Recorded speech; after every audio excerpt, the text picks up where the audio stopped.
Hi, hello everybody. Thank you for coming back and joining us for week 2 of our small group series of life-changing words. I really wish I could climb through that camera and join you and be with you in your group this week, but I can't. So let's just dive in from right here. This week we're looking at the power of the word yes, the power of your yes. Yes is one of your greatest commodities in your vocabulary. It is more valuable than your 401k, what your 401k is now or what it's going to be. Because when you say yes to the right things, a gateway of blessing opens to be poured into your life. Just like when you say yes to the wrong things, a gateway of problems, of heartaches, and regrets pour into your life.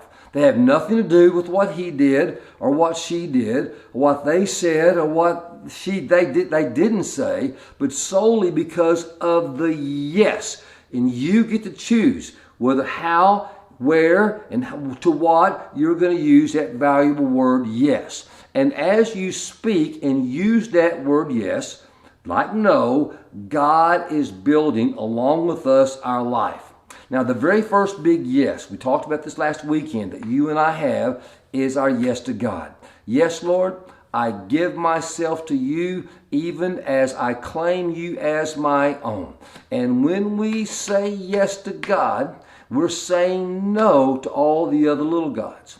When I say yes to the Almighty God, I'm saying no to the lesser gods. It's kind of like on the day that you got married. Now, how many in your group right now are married? Kind of look around the room, raise your hand, whether or not you're married, or maybe if you're not married, you don't want to raise your hand because you want to get married, or you hope you never get married, or you had a marriage and it wasn't good, or you're wishing I wouldn't be talking about marriage right now. But okay, just lay it out on the side. I'm going to trust that God's going to work in the middle of that wherever you are.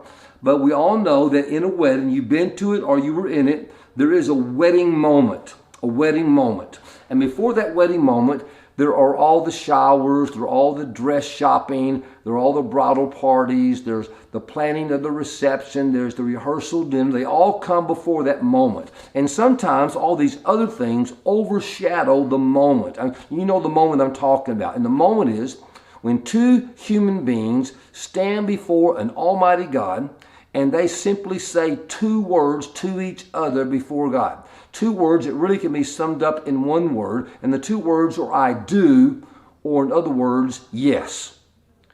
And they're saying them connected to the vows, and the vows are powerful. Hey, I do to you, Shelley, or I do to you, John, or in our case, to you, Dallas, or to you, Rick. I do to you for better or for worse. When it's great and when it's tough.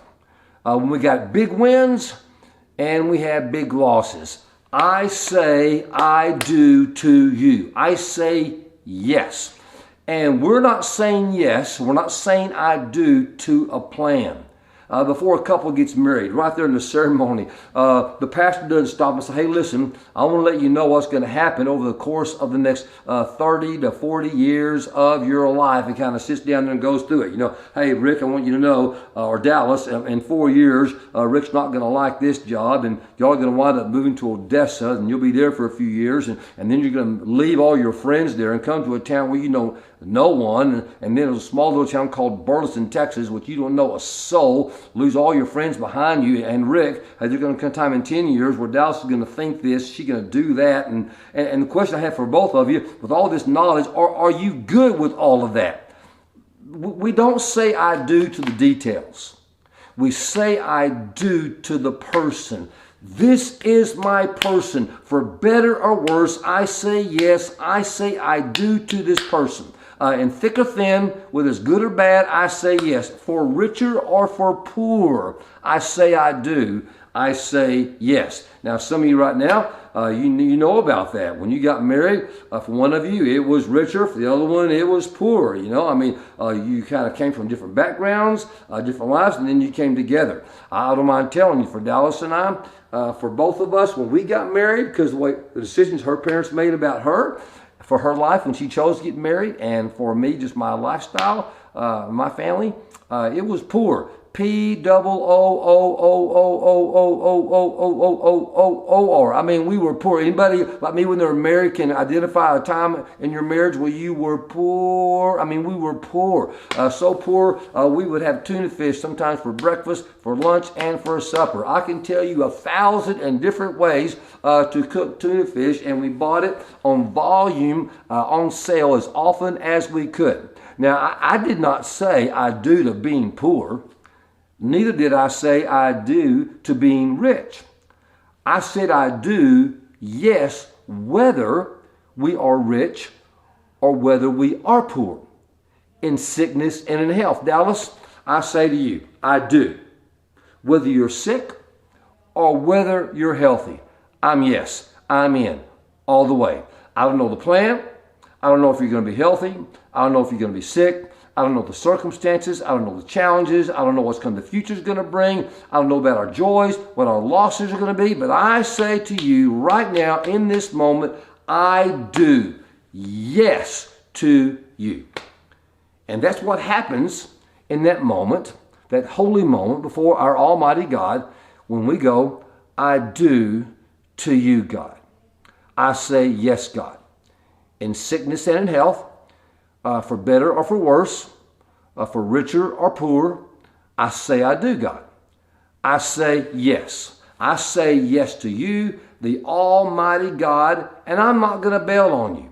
If I have seasons of sickness, I'm not bailing. If I have sickness of in poverty, I'm not bailing.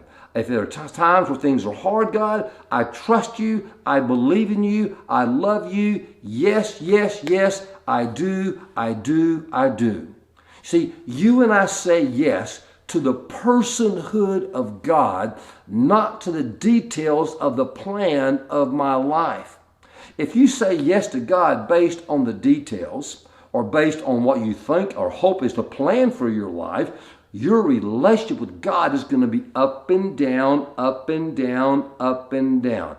And when that happens, sometimes we kind of backslide. And I know some of you are back, because at some point in your life, you felt like the plans of your life went south. And somehow or another, you backed off from God. But I want you to know that God is not the cause of your plans going south in your life. It's the yeses and nos of you and the yeses and the nos of the people around you. God is the constant good in the equation of your life. And you and I can only say yes to God because He said yes to us first in Jesus Christ. Now, there's one other thing before I let you go. When you get married, it's not in the vows, but it should be, because it's kind of hidden right there in the midst of the vows. When you get married, I think you should be saying, you're kind of saying, you know, not just I do, but I don't. You're saying I don't to all the other hymns and all the other she's. We ought to have a point in the ceremony. In fact, maybe you ought to do it the next time. Now, I want to say, okay, you turn to the crowd and say, to the male, I say no to all you other jokers out there. You can't have me. I belong to her. Hey, to all you others in the future and wannabes, I say no to all of you. I'm saying yes to him. See, every big I do has a corresponding I don't. And every big yes has a corresponding no. Yes and no work together. And together, my yes and my no to the right things, they become scalpels in the hands of God, as together He helps us build our lives. Hey, I'm praying for you. Please pray for me, and keep growing. We worship together, we serve together, and we grow together.